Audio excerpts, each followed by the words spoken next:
Good evening friends, मैं माधुरी MD लो classes में आपका वेलकम करती हूँ। लास्ट अपनों ने जो वीडियोस बनाई थी वो पीडब्ल्यूडीवी मतलब डोमेस्टिक वायलेंस एक्ट के चैप्टर 1 और चैप्टर 2 के बारे में बताई थी, जिसमें अपनों ने डिस्कस किया था सेक्शन 1 और 2 जो शॉर्ट टाइटल, एक्सटेंट और कमेंसमेंट की बात करता है, और सेक्शन 2 जो डेफिनेशन की बात करता है।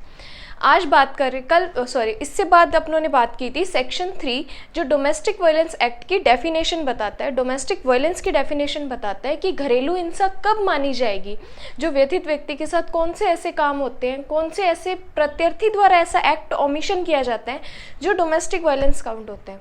आज बात करेंगे चैप्टर 3 के बारे में, जो बात करता है संरक्षण अधिकारी सेवा प्रदाता की शक्तियां और कर्तव्य, मतलब उनकी क्या क्या उनके पास पावर्स हैं, क्या उनकी ड्यूटीज़ है जो उनको फॉलो करनी चाहिए। तो आइए बात करते हैं। देखिए, जो चैप्टर 3 है वो सेक्शन 4 से 11 काउंट होता है। सेक्शन 4 से 11 तक में चैप्टर 3 है। देखिए, मैंने लास्ट जो 2 वीडियोस बनाई थी आप उनको जाके देख सकते हैं, क्योंकि डिस्क्रिप्शन में लिंक आपको मिल जाएगा, ताकि आपका डीवी एक्ट कंप्लीट खत्म हो जाए, आपका ईजिली समझ आ जाए। ठीक है, बात करते हैं सबसे पहले सेक्शन 4 के बारे में। सेक्शन 4 कहता है संरक्षण अधिकारी को जानकारी का दिया जाना और जानकारी देने वाले की बाध्यता। इंग्लिश में टाइटल है इसका सेक्शन 4 का कि information to protection officer and exclusion of liability of informant. ठीक है, क्या कहता है कि जो संरक्षण अधिकारी को जब अपने आसपास में जब घरेलू हिंसा घटित होती है तो अपनी इसकी डीआईआर या अपनी शिकायत क्या करते हैं, संरक्षण अधिकारी को देते हैं या पुलिस में देते हैं। ठीक है, तो पुलिस अधिकारी को उसकी जानकारी दी, तब ये सेक्शन बोलता है कि information to protection officer and exclusion of liability of informant. ठीक है, क्या कहता है कि जो संरक्षण अधिकारी को जब अपने आसपास में जब घरेलू हिंसा घटित होती है तो अपनी इसकी डीआईआर या अपनी शिकायत क्या करते हैं, संरक्षण अधिकारी को देते हैं या पुलिस में देते हैं। ठीक है, तो पुलिस अधिकारी को उसकी जानकारी दी, तब ये सेक्शन बोलता है कि कोई व्यक्ति जिसके पास ऐसा विश्वास करने का कारण है कि या तो घरेलू हिंसा हो रही है या हो चुकी है या फ्यूचर में होने की संभावना है, तो वो क्या करता है, इसकी सूचना किसको देता है, संरक्षण अधिकारी को देता है। ठीक है, अब इसमें सबसेक्शन 2 कहते हैं कि यदि वो इन्फॉर्मेशन उस पर्सन के द्वारा गुड फेथ में दी जाती है तो उसके ऊपर कोई भी सिविल और क्रिमिनल लाइबिलिटी इम्पोज नहीं की जाएगी। अगर आपने मेरी लास्ट वीडियो देखी हो तो इस पर मैंने एक एग्जाम्पल बताया था कि आपके पड़ोस में आप देखते हैं कि जो सामने वाली कोई फीमेल है वो रहती है, उसके हाथों पे उसके पैरों पे ऐसे चोट के निशान है, उसके हाथों पे पट्टियाँ बांधी हुई है, तो आप क्या करते हो कि आपको लगता है कि उसके साथ कोई घरेलू हिंसा हुई है, तो आप उसकी सूचना पुलिस में देते हैं। पुलिस आती है, उससे पूछताछ करती है कि आपको किसी ने, आपके पति ने मारा या आपके सास ससुर ने या आपकी ननद ने, किसी ने आपको मारा है, तो वो क्या करती है, फीमेल आप इनकार कर देती है कि नहीं मेरे साथ ऐसा कुछ नहीं हुआ है। तो अब क्या पुलिस आपको पकड़ के ले जाएगी क्योंकि आपने गलत इन्फॉर्मेशन दिए? तो नहीं, आपको प्रोटेक्शन इस सेक्शन में मिलता है कि अगर आपने गुड फेथ में कोई इन्फॉर्मेशन पुलिस को दी है तो आपके ऊपर कोई भी सिविल और क्रिमिनल लाइबिलिटी इंपोज नहीं की जाएगी। ठीक है, ये कहता है सेक्शन 4। सेक्शन 5 कहता है पुलिस अधिकारी, संरक्षण अधिकारी और मजिस्ट्रेट और सेवा प्रदाता के कर्तव्य, मतलब इन चारों जनों के कर्तव्य क्या है यहाँ पे बता दिए हैं। ये कहता है सेक्शन 4 कि duties of police officer, service provider, magistrate की ड्यूटीज। ठीक है, अब कहता है कि कोई पुलिस अधिकारी या संरक्षण अधिकारी या सेवा प्रदाता या मजिस्ट्रेट किसी घरेलू हिंसा की शिकायत प्राप्त होती है उनके पास कि घरेलू हिंसा की कोई शिकायत प्राप्त हुई है और घरेलू हिंसा की घटना के स्थान पर अन्यथा निवास करते हैं, तो क्या कहते हैं कि उनको जो ये चारों जने हैं इनकी क्या क्या ड्यूटीज़ है कि इनको व्यथित व्यक्ति को क्या क्या बताने चाहिए। ये कहते हैं कि जो कंप्लीट रिलीफ है, जैसे कि आप कोई संरक्षण आदेश है जो ये मजिस्ट्रेट सेवा प्रदाता व्यथित व्यक्ति को बताएंगे कि आपको जो संरक्षण आदेश आप प्राप्त कर सकते हैं उसके लिए एप्लीकेशन लगा सकते हैं, आप निवास आदेश के लिए एप्लीकेशन लगा सकते हैं, या आप धनी अनुतोष के लिए एप्लीकेशन लगा सकते हैं, या अदर जो भी रिलीफ दिए हुए हैं व्यथित व्यक्ति के लिए, वो क्या करेंगे, इस व्यथित व्यक्ति को सूचना देंगे कि आप ये सब प्राप्त कर सकते हैं। सेकेंड क्या कहते हैं कि जो सेवा प्रदाता ये सब क्या करेंगे कि सेवा प्रदाता कि जो भी सर्विस प्रोवाइडर की जो सर्विसेज हैं उनकी जानकारी देगा, या प्रोटेक्शन ऑफिसर की जो सर्विसेज हैं उनके बारे में इनको इन्फॉर्मेशन देंगे कि आप ये भी यानी यहाँ से ये सुविधा ले सकते हैं, या ये कहते हैं कि फ्री लीगल एड भी आप ले सकते हैं, कि अगर उनको जैसे वो अपना एडवोकेट हायर नहीं कर सकते तो क्या कर सकते हो, फ्री लीगल एड से यानी कि एक एडवोकेट भी हायर कर सकते हैं जिसकी उनको फीस देने की ज़रूरत नहीं पड़ेगी। फिर क्या कहते हैं कि या तो 498 आईपीसी में आप परिवाद कर सकते हैं। मैंने लास्ट वीडियो में भी आपको बताया था कि जो ये डीवी एक्ट बना हुआ है ये आईपीसी 498A की वजह से बना हुआ है। तो क्या व्यथित व्यक्ति क्या कर सकती है कि उसके ऊपर 498 आईपीसी में भी कंप्लेंट कर सकती है। ठीक है। सेक्शन 4 संरक्षण अधिकारी को जानकारी देना और जानकारी देने वाले की बाध्यता का अपवर्जन। सेक्शन 5 कहता है पुलिस अधिकारी, संरक्षण अधिकारी, सेवा प्रदाता और मजिस्ट्रेट की क्या क्या ड्यूटीज है वो बताएं। सेक्शन 6 कहता है आश्रय गृह की कर्तव्य। ठीक है। आश्रय गृह अपनों ने पढ़ा था सेक्शन 2 के डेफिनेशन में 2T में पढ़ा था आश्रय गृह के बारे में। ठीक है। अब ये क्या कहता है कि अब यहाँ पे इनकी क्या ड्यूटीज है, इनको क्या क्या काम करने चाहिए। तो ये क्या बोलते हैं कि इसके लिए एप्लीकेशन कौन लगाएगा, या तो व्यथित व्यक्ति लगा सकते हैं, एग्रीव्ड पर्सन लगा सकते हैं, या एग्रीव्ड पर्सन की ओर से कोई और पर्सन भी लगा सकते हैं, या प्रोटेक्शन ऑफिसर लगा सकते हैं, या सर्विस प्रोवाइडर सेवा प्रदाता लगा सकते हैं। ये तीनों क्या करेंगे कि आश्रय गृह के भारसाधक अधिकारी को एक एप्लीकेशन लगाएंगे कि व्यथित व्यक्ति को आश्रय गृह उपलब्ध कराया जाए। ठीक है।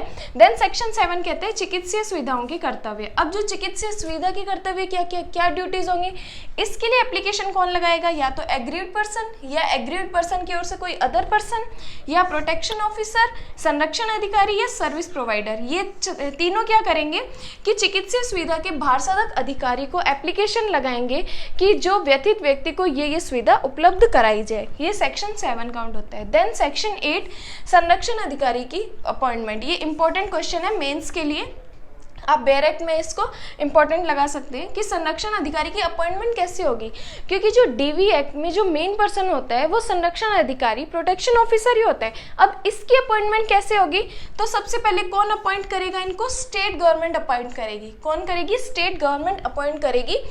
यदि वो एरिया बड़ा है तो उस एरिया में एक से अधिक भी प्रोटेक्शन ऑफिसर अपॉइंट कर सकती है। सेकंड क्या कहते हैं कि प्रायोरिटी किसको देंगे, फीमेल को देंगे। अब देखिए ये एक्ट है, इसमें जो एग्रीव्ड पर्सन है, जो पीड़ित है, विक्टिम है, वो कौन है, फीमेल है। 99% क्या फीमेल है, फीमेल भी हो सकता है बट क्या फीमेल काउंट होती है क्योंकि घरेलू हिंसा उसी के साथ हो रही है। तो अब जो प्रोटेक्शन ऑफिसर होगा अगर वो मेल होगा तो क्या वो जो व्यथित व्यक्ति है क्या कंप्लीट उसको जानकारी दे सकती है कि मेरे साथ ये हुआ, ऐसे ऐसे हुआ, नहीं। अगर उसके साथ फीमेल खड़ी होगी तो वो क्या करेगी, उसको कंप्लीट जानकारी खुल के बताएगी कि मेरे साथ ये सब काम हुआ है। तो क्या प्रायोरिटी किसको देंगे, फीमेल को देंगे। और अदर कोई कंडीशन जो प्रेस्क्राइब की गई है वो भी उसको फॉलो करेंगे। ठीक है। इसमें 3 सबसेक्शन दिए हुए हैं। फर्स्ट सबसेक्शन में इनकी अपॉइंटमेंट स्टेट गवर्नमेंट करेगी और एक से अधिक भी कर सकती है। सबसेक्शन 2 प्रायोरिटी किसको दी जाएगी, फीमेल को दी जाएगी। और सबसेक्शन 3 अदर कंडीशन है वो भी बताए जाएंगे। ये हो गया सेक्शन 8। देन सेक्शन 9 क्या कहता है, ये भी इंपॉर्टेंट है कि संरक्षण अधिकारी के कर्तव्य क्या होंगे और उनकी कर्तव्य क्या होंगे, मतलब उनका काम क्या होगा, क्या क्या उनको काम करने पड़ेंगे और उनकी ड्यूटीज़ क्या क्या होंगी। इसमें 2 सबसेक्शन दिए हुए हैं। सबसेक्शन 1 में इनकी ड्यूटीज़ बताई हुई है। आइए पढ़ते हैं। सेक्शन 9 आप बेरेक्ट अपने साथ ले लीजिए ताकि ये आपको और ज़्यादा क्लियर होता जाएगा। ठीक है। सेक्शन 9 में कहता है सबसेक्शन 1 में कि संरक्षण अधिकारी की निम्नलिखित ड्यूटीज़ है। ए क्या करेंगे कि जो संरक्षण अधिकारी है उसका काम क्या होगा, जो मजिस्ट्रेट है उसकी सहायता करना, जो मजिस्ट्रेट जो काम कर रहा है उसमें उसकी हेल्प करना। ए ये कहता है। बी कहता है कि जो घरेलू हिंसा की जो शिकायत होने पर जो कॉपी दी गई है वो किसको देना, मजिस्ट्रेट को देना। बी में जो कॉपी है वो मजिस्ट्रेट को दी जाएगी और किस किस को दी जाएगी, उस सेवा प्रदाता को दी जाएगी और पुलिस थाने के भारसाधक अधिकारी को दी जाएगी। सी में ये कहता है कि जो मजिस्ट्रेट है वो व्यथित व्यक्ति को बताएगा कि आप ये रिलीफ ले सकते हैं, इसके बारे में उसको क्या करेगा, जानकारी देगा। ठीक है। और डी में ये कहता है कि जो मजिस्ट्रेट है वो बताएगा कि जो फ्री लीगल एड है आप उसकी भी हेल्प ले सकते हैं। ये मैंने लास्ट में बताया, फ्री लीगल एड मीन्स कि अगर आपके पास एडवोकेट हायर करने के लिए पैसे नहीं है तो आप फ्री लीगल एड के लिए एप्लीकेशन लगा के आप फ्री में एडवोकेट हायर कर सकते हैं। ठीक है। ई में क्या कहता है, जो सेवा प्रदाता है वो लिस्ट बना कर रखेगा कि कहाँ कहाँ जाना है, यानी मजिस्ट्रेट को हेल्प करेगा कि उनको कहाँ कहाँ जाना है कि जहाँ घरेलू हिंसा घटित हुई है वो कौन कौन से एरिया हैं। ठीक है। फिर आता है एफ कहते हैं कि जो एग्रीव्ड पर्सन है उसको जो आश्रय गृह उपलब्ध कराना है उसके बारे में बताएंगे कि आप यहाँ पे, अगर आप वहाँ पे सेफ नहीं कर रहे जहाँ पे रेस्पोडेंट रहता है, तो क्या करेंगे कि उनको आश्रय गृह उपलब्ध कराने के लिए एप्लीकेशन लगा सकते हैं। ठीक है।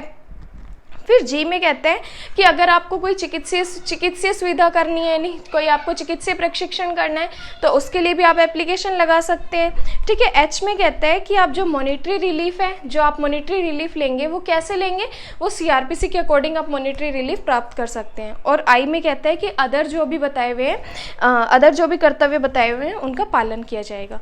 देन आता है सबसेक्शन 2। सबसेक्शन 1 में ये इसकी ड्यूटीज़ बताई हुई है, जो मैंने आपको ये बताई है हेडिंग्स कि जो मैंने ये आपको कीवर्ड्स बताए हैं, आप इस कीवर्ड से आप क्या कर सकते हैं, इस सेक्शन को, इनकी ड्यूटीज़ को आप याद कर सकते हैं। देन सबसेक्शन 2 में कहते हैं कि जो प्रोटेक्शन ऑफिसर है वो किसके कंट्रोल में रहेगा, वो मजिस्ट्रेट की कंट्रोल में रहेगा, और वो कौन कौन से काम करेगा, जो मजिस्ट्रेट और गवर्नमेंट बताएगी वो वैसे वैसे काम करेगा। ठीक है। मतलब प्रोटेक्शन ऑफिसर मजिस्ट्रेट के कंट्रोल में रहेगा और पर्यवेक्षण में रहेगा, और मजिस्ट्रेट और गवर्नमेंट जो जो प्रोटेक्शन ऑफिसर को कहेगी वो काम करेंगे। देन आता है सेक्शन 10। सेक्शन 10 क्या कहते हैं, सर्विस प्रोवाइडर, सेवा प्रदाता। सेवा प्रदाता अपनों ने सेक्शन 2 के आर में पढ़ा था, 2 के आर में सेवा प्रदाता अपनों ने पढ़ा था। अब ये सेवा प्रदाता सर्विस प्रोवाइडर कौन है, तो आइए पढ़ते हैं। देखिए इसमें क्या कहता है, जो सेवा प्रदाता होता है एक सोसाइटी रजिस्ट्रीकरण अधिनियम 1860 के अधीन या तो स्वैच्छिक या गैर सरकारी कंपनी है, जो जिसका काम क्या होता है, फीमेल के वेलफेयर के लिए वो काम करते हैं। रजिस्ट्रीकरण अधिनियम 1860 के अधीन रजिस्ट्रीकृत कोई स्वैच्छिक संगम या कंपनी अधिनियम के अधीन या किसी अन्य विधि के अधीन रजिस्ट्रीकृत कोई कंपनी जिसका ऑब्जेक्ट, अंडरलाइन कीजिए, जिसका ऑब्जेक्ट किसी विधिपूर्ण साधन द्वारा महिलाओं के अधिकारों और हितों का संरक्षण करना है, जिसके अंतर्गत क्या है, विधिक सहायता भी है, चिकित्सीय सहायता भी है, या अदर कोई सहायता जो बताई है वो भी है। ठीक है। और इसके प्रयोजन के लिए अपने आप को क्या करेगा, सेवा प्रदाता के रूप में स्टेट गवर्नमेंट के पास रजिस्टर करवाएगी। मतलब कि हम ये काम करेंगे फीमेल्स के वेलफेयर के लिए, तो ये चीज़ें बनाएगी और क्या करेगी, स्टेट गवर्नमेंट के पास अपने आप को क्या करेगी, रजिस्ट्रेट करवाएगी। ठीक है। सेक्शन 2 कहता है कि इनकी क्या क्या ड्यूटीज़ होंगी। ठीक है। इसमें ड्यूटीज़ बताई हुई है। ए में क्या कहता है कि जो घरेलू हिंसा की सूचना वो किसको देंगे, या तो मजिस्ट्रेट को देंगे या प्रोटेक्शन ऑफिसर को देंगे। किसकी, घरेलू हिंसा की सूचना या तो किसको देंगे, इसको मजिस्ट्रेट को भी दे सकते हैं और संरक्षण अधिकारी को भी देंगे। ठीक है। ए में ये बताया है। ठीक है। बी में क्या कहते हैं कि जो उनको मेडिकल करवाना है उसकी कॉपी किसको देंगे, ये या तो प्रोटेक्शन ऑफिसर को देंगे या पुलिस थाने के भार साधक अधिकारी को देंगे। जिस एग्रीव्ड पर्सन का जब मेडिकल होता है तो उसकी जो कॉपी है वो पुलिस थाने को दी जाएगी, पुलिस थाने के भार साधक अधिकारी को दी जाएगी और संरक्षण अधिकारी को दी जाएगी। ठीक है। सी में कहता है कि यदि एग्रीव्ड पर्सन को शेल्टर होम देना है, आश्रय गृह उपलब्ध कराना है, तो उसके बारे में भी उसको आश्रय गृह उपलब्ध कराएंगे और उसकी कॉपी किसको देंगे, अपने पुलिस ऑफिसर को देंगे। ठीक है। देन आते हैं सबसेक्शन 2।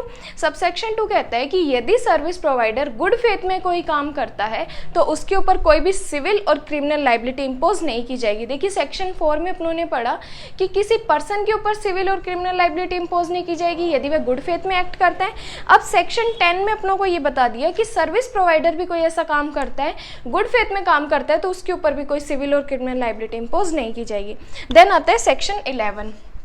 सेक्शन 11 क्या कहता है कि गवर्नमेंट की क्या ड्यूटीज़ होंगी, सरकार के क्या कर्तव्य होंगे, कि वो लोगों में कैसे जन जागरूकता फैलाएगी, कि पता चलेगा, फीमेल्स को पता लगेगा कि हमारे पास ये राइट है। तो क्या करेगी गवर्नमेंट, क्या करेगी, इसमें सेंट्रल गवर्नमेंट भी कर सकती है और स्टेट गवर्नमेंट भी कर सकती है कि वो जन संचार के माध्यम से उनकी क्या करेगी, उसका प्रचार करेगी। मतलब कि टेलीविज़न में, टीवी में, आजकल सोशल मीडिया कितना है, सोशल मीडिया में क्या करेगी, इसके बारे में प्रचार कर सकती है कि फीमेल को अब ये राइट है। अगर उनके साथ कोई घरेलू हिंसा हुई है तो आप इस चीज़ में अवेयर रहें, आप उनकी शिकायत कर सकते हैं। मतलब जन संचार के माध्यम से वो उनका प्रचार करेंगे और क्या करेंगे कि प्रशिक्षण देंगे और क्या करेंगे कि विभागों में समन्वय स्थापित करेंगे कि जहाँ जहाँ उनको अपने काम बांटेंगे कि ऐसे ऐसे अगर फीमेल की कोई शिकायत आती है तो ऐसे ऐसे आपको काम करना है, और क्या करेंगे प्रोटोकॉल तैयार करेंगे ताकि जिसको जो काम करना है वो वैसा वैसा करेगा। ठीक है, ये है सेक्शन 11। तो ये चैप्टर 3 था। इससे पहले चैप्टर 1 और 2 अपने पढ़ चुके हैं। तो चैप्टर 3 में सेक्शन 4 से 11 तक है। मैं सेक्शन रिपीट कर देती हूँ। सेक्शन 4 कहते हैं कि संरक्षण अधिकारी को जानकारी का दिया जाना और जानकारी देने वाले की बाध्यता। सेक्शन 5 कहता है पुलिस अधिकारी, संरक्षण अधिकारी, सेवा प्रदाता और मजिस्ट्रेट की क्या कर्तव्य रहेंगे। 6 कहता है कि आश्रय गृह की क्या कर्तव्य रहेंगे। 7 कहता है चिकित्सीय सुविधाओं की क्या कर्तव्य रहेंगे। 8 कहता है कि जो प्रोटेक्शन ऑफिसर है उसकी अपॉइंटमेंट कैसे होगी। 9 कहता है कि प्रोटेक्शन ऑफिसर की ड्यूटीज़ और क्या काम होंगे।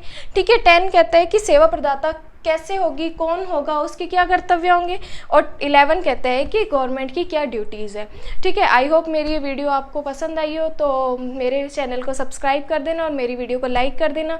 और यदि आपका कोई ऐसा माइनर या मेजर एक्ट जो आपका क्लियर नहीं हो पा रहा है तो आप मुझे कमेंट बॉक्स में कमेंट कर सकते हैं। और मेरे यहाँ पे हर मंथ नए बैच स्टार्ट हो रहे हैं, तो इस मंथ भी मेरे नए बैच स्टार्ट हो रहे हैं। इसके बारे में इन्फॉर्मेशन लेनी है तो आप डिस्क्रिप्शन में मेरे नंबर से आप मेरे को कांटेक्ट कर सकते हैं और न्यू बैचेस की इन्फॉर्मेशन ले सकते हैं। Thank you so much.